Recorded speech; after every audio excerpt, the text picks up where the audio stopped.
नमस्कार दोस्तों, स्वागत है एक बार फिर से आपके अपने चैनल VIIC में। और मैं अमित कुमार सोनी सभी व्यूअर्स का हार्दिक अभिनंदन करता हूं, स्वागत करता हूं। दोस्तों, अभी तक सब्सक्राइब नहीं किया है तो लगातार शिक्षा विभाग से, कोर्ट के डिसीजन से जानकारियां आ रही हैं, नई सूचनाएं आ रही हैं। तो दोस्तों, चैनल को सब्सक्राइब तो करें ही, साथ में बेल आइकॉन पर प्रेस करना बिल्कुल ना भूलें। शेयर भी करें वीडियो को अधिक से अधिक, और पसंद आता है तो लाइक का बटन जरूर दबाएं।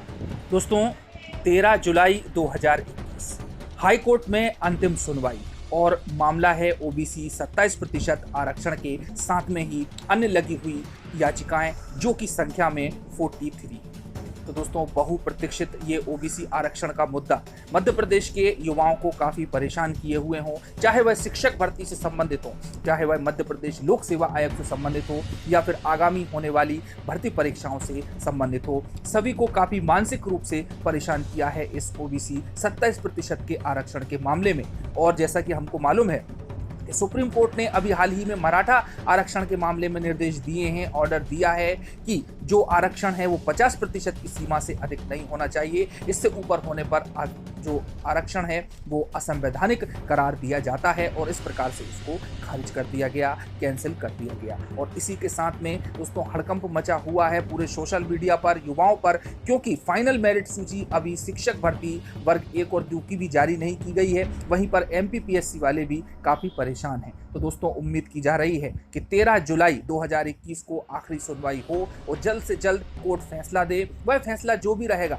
चाहे वह 14% पर रहे, चाहे वह 27% पर रहे, सभी युवाओं को, मध्य प्रदेश की जनता को, सरकार को मंजूर करना होगा, मानना ही होगा। तो आइए दोस्तों, इसी के संबंध में हम आज बात करेंगे कि 13 जुलाई को किस करवट बैठ सकता है ऊंट। और इससे पहले कि हम जो आज की लेटेस्ट अपडेट आई है न्यूज़पेपर के माध्यम से, कटिंग के माध्यम से हम चर्चा करें, हम देख लेते हैं कि आखिर कितनी सुनवाई होना है, कितनी याचिकाओं पर हियरिंग की जाएगी 13 जुलाई को, और किस प्रकार की थोड़ी सी जो डिटेल है उसके बारे में। तो दोस्तों, जैसा कि आप ये देख सकते हैं, देखिए दोस्तों, ये रामेश्वर सिंह ठाकुर जो कि एडवोकेट हैं, उनके लेटर हेड पर है। और जो पिछली कार्रवाई हुई थी उसके बारे में थोड़ी सी यहाँ पर डिटेल में हम बात करेंगे कि PSC परीक्षा के प्रकरणों की 50 मिनट सुनवाई के पश्चात, यानी कि इसके पहले जो हियरिंग हुई थी वो टेक्निकल प्रॉब्लम्स की वजह से कंप्लीट नहीं हो पाई थी, और इसकी आगामी सुनवाई जो कि 27% OBC एवं 10% EWS के प्रकरणों के साथ में 13 जुलाई को की जाएगी। और दोस्तों, सबसे महत्वपूर्ण बात कि जो इसके पहले सुनवाई हुई थी वो ऑनलाइन हुई थी, और अब ये सुनवाई 13 जुलाई को होगी, वह फिजिकल सुनवाई होगी।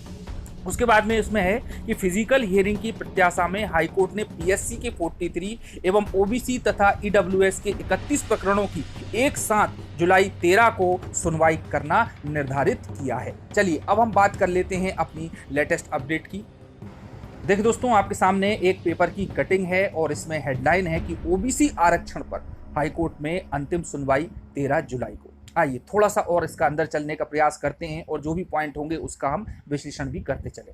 अब इसमें है दोस्तों कि OBC आरक्षण को चुनौती देने और उसे लागू करने की अलग अलग याचिकाओं पर अंतिम सुनवाई 13 जुलाई को होगी। मैंने आप लोगों को बताया कि 43+ जो OBC और EWS के मामला है, उन सभी पर फिजिकल सुनवाई यहाँ पर की जाएगी। लंबे समय से चल रहे इस मामले में याचिकाकर्ता कई दलीलें हाईकोर्ट के सामने दे चुकी हैं, जबकि सरकार बढ़े हुए OBC आरक्षण के पीछे सिर्फ एकमात्र वजह OBC की आबादी को बतलाता है।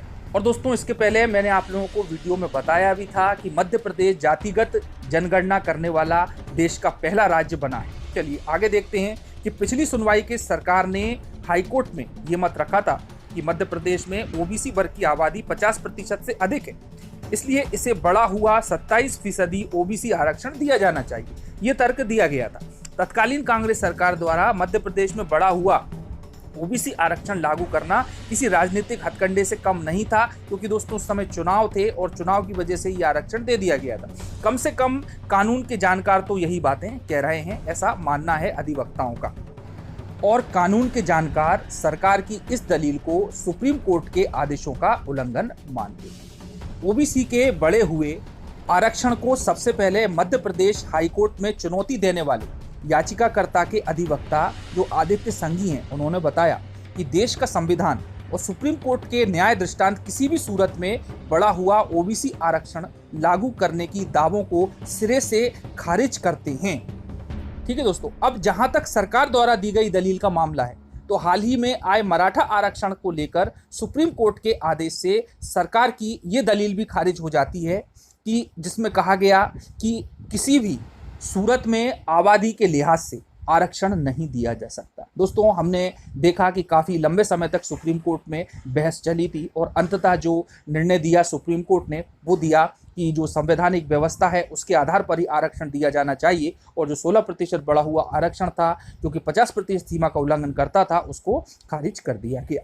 तो दोस्तों, यहाँ भी जो भी हो, 13 जुलाई को सभी मामलों पर अंतिम सुनवाई होना है।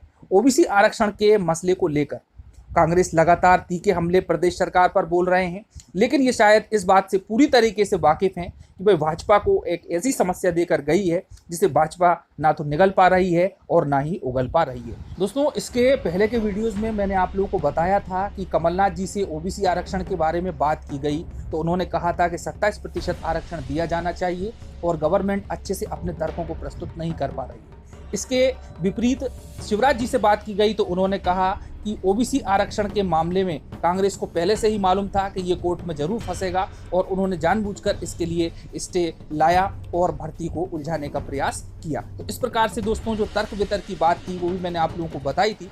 और दोस्तों, यदि हम इस पेपर की कटिंग के आधार पर जो तथ्य दिए गए हैं उनका एक विश्लेषणात्मक रिव्यू देखें तो जहां तक संभावना बन रही है कि 14% आरक्षण पर ही फैसला हाई कोर्ट दे सकती है और जो ओबीसी वर्ग है उसको इसमें नुकसान उठाना पड़ सकता है, क्योंकि सुप्रीम कोर्ट ने जो जनसंख्या आधारित आरक्षण था उसको खारिज कर दिया था और ये भी कहा था कि ये संवैधानिक व्यवस्था के प्रतिकूल है, उसके अनुकूल नहीं है और इंदिरा साहनी मामले को उचित ठहराया था। लेकिन दोस्तों, अब देखते हैं कि गवर्नमेंट किस प्रकार से अपने तर्कों को और कितनी तीव्रता के साथ प्रस्तुत कर पाती है। फिर से लास्ट डेट पर, लास्ट सुनवाई पर 13 जुलाई को, और हाई कोर्ट क्या फैसला देता है, क्या आरक्षण 14% पर फैसला आ जाएगा या फिर बना रहेगा 27% ही, और आगे आने वाले समय में यदि 14% हो जाता है तो सूची में आमूलचूल परिवर्तन होंगे और बहुत बड़ा परिवर्तन होगा। आगे आने वाली भर्ती परीक्षाओं में एमपीपीएससी, शिक्षक भर्ती, वर्ग 3 इत्यादि पर भी बहुत बड़ा और गहरा प्रभाव इसका पड़ने वाला है। तो दोस्तों, जो भी होगा आप लोगों के सामने होगा 13 जुलाई के बाद में। तो मिलते हैं इसी जानकारी के साथ अगले वीडियो में। चैनल को सब्सक्राइब करना बिल्कुल ना भूलें। धन्यवाद। जय हिंद, जय